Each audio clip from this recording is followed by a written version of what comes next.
السلام علیکم۔ Recording number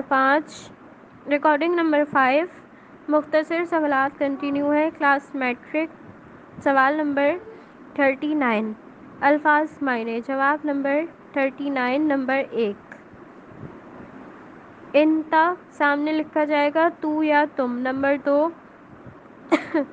معاون سامنے لکھا جائے گا کیا جو چیز۔ نمبر 3 دارن سامنے لکھا جائے گا گھر۔ اس کے بعد ہے نمبر 4 ایزو سامنے لکھا جائے گا زمین۔ نمبر 5 فرسن سامنے لکھا جائے گا گھوڑا۔ سوال نمبر 40 علم سے متعلق قرآنی آیات اور احادیث کا ترجمہ تحریر کیجیے۔ جواب نمبر 40 اپنے رب کے نام سے پڑھ جس نے تجھے پیدا کیا۔ علم حاصل کرنا ہر مسلمان مرد اور عورت پر فرض ہے۔ سوال نمبر 41 غزوہ بدر کے قیدیوں کے لیے آپ صلی اللہ علیہ وسلم نے کیا فدیہ مقرر کیا تھا؟ جواب نمبر 41 غزوہ بدر کے قیدیوں کے لیے آپ صلی اللہ علیہ وآلہ وسلم نے یہ فدیہ مقرر کیا تھا کہ وہ مسلمانوں کے بچوں کو لکھنا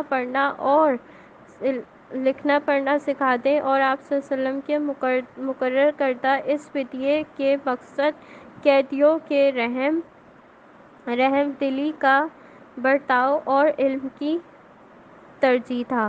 سوال نمبر 42 شرم و حیا سے متعلق ایک قرآنی آیات اور احادیث کا ترجمہ تحریر کیجیے۔ جواب نمبر 42 پاک باز مسلمان وہ ہے جو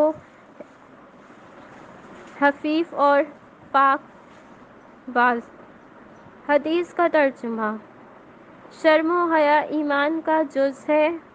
سوال نمبر 43 القصب اللہ سے کیا مراد ہے؟ جواب نمبر 43 محنت سے کمانے والا اللہ کا دوست ہے۔ اس کی وضاحت اس طرح کی جا سکتی ہے کہ اللہ محنت کرنے والے اور حلال روزی کمانے والے کو پسند اور اس کی کمائی میں برکت دیتا ہے۔ یہاں آپ کے مختصر سوالات کمپلیٹ ہوئے۔